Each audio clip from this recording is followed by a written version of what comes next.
Hi, I'm Tim. Welcome to our channel, and thanks for logging on. Today, we're discussing a Leviathan of the Deep.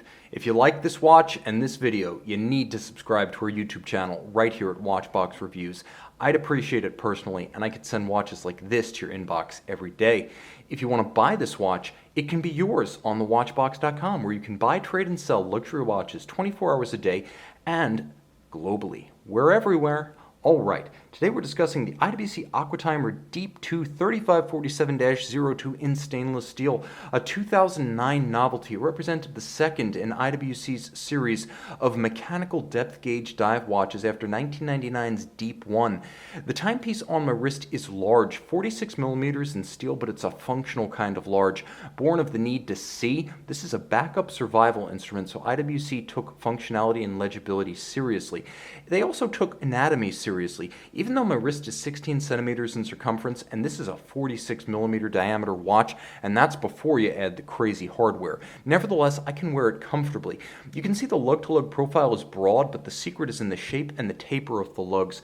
The watch is 53.6 millimeters across my wrist, which means it's effectively the same as the 53.5 millimeter lug-to-lug span of a 44 millimeter Panerai Luminor. If you can wear that, you can wear this. And again, it's the taper of these lugs that makes the watch wearable. You'll note that the case profile of the watch is severe and cluttered by all sorts of diving gear that we'll describe in a moment, but it's not actually as thick as you might think. 15.6 millimeters thick is not the end of the world. It'll slide underneath a jacket cuff, but I'm not really sure it's the kind of watch you would wear in polite company. On the other hand, if you're donning your jacket just before a covert ops mission, James Bond style, maybe not the worst choice.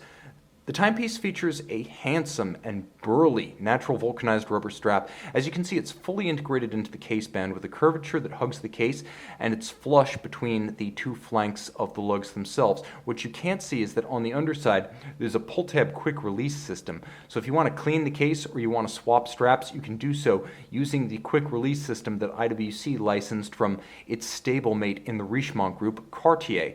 I will mention that the strap itself is nice enough that you may never wish to remove it, as it features an inverse diamond cut underneath. It's sort of a diamond hobnail invert to allow the wrist to ventilate itself on a hot day, creating air pockets so moisture, sweat, grit, and oils can escape.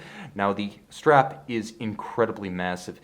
It feels like it would be an actual chore to cut it, even with a knife, so it's going to assure you a level of security on the wrist. The pin buckle is no nonsense. A combination of satin, polish, and facets. It allows for quick adjustment on the fly.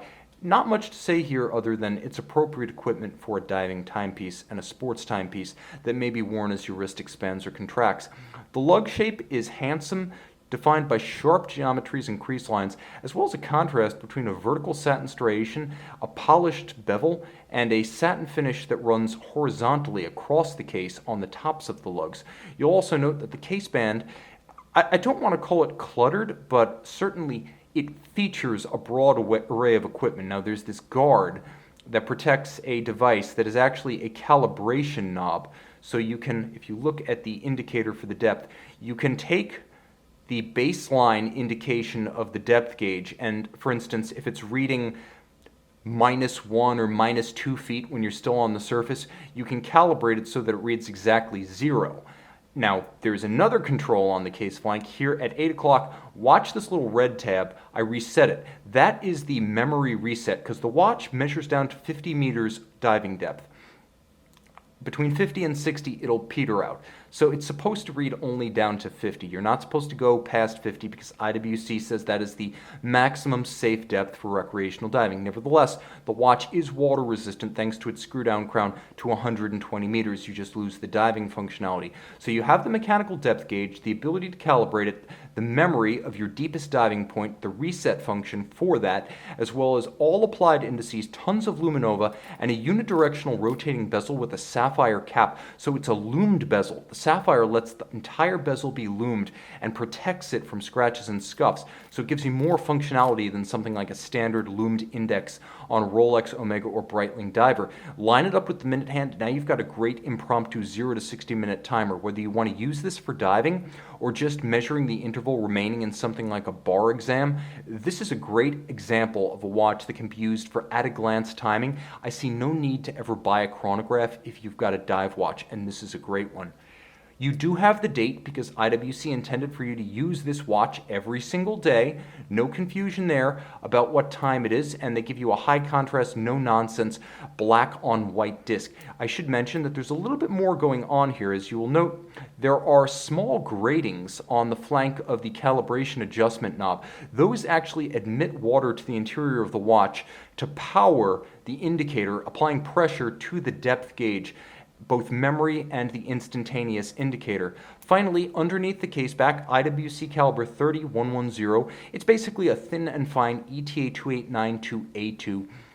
Bidirectional winding, 42-hour power reserve, 8 beats per second. It features a quick set for the date and hacking seconds.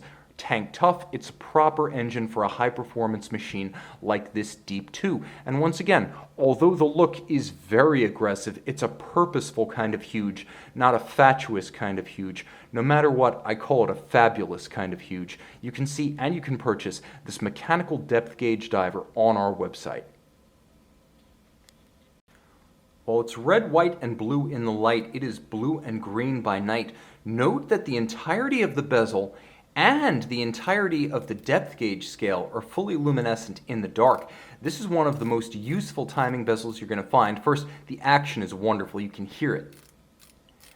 And I can tell you it's a pleasure to feel. You'll also note that you have a differential lume about the hour hand and the minute hand, so you can easily line the minute hand up with the index and then quickly read it at a glance without confusing it against the hour hand. You'll even note there's a small luminescent pip on the seconds hand itself. A full-featured diver in stainless steel. You can get this one on the watch box.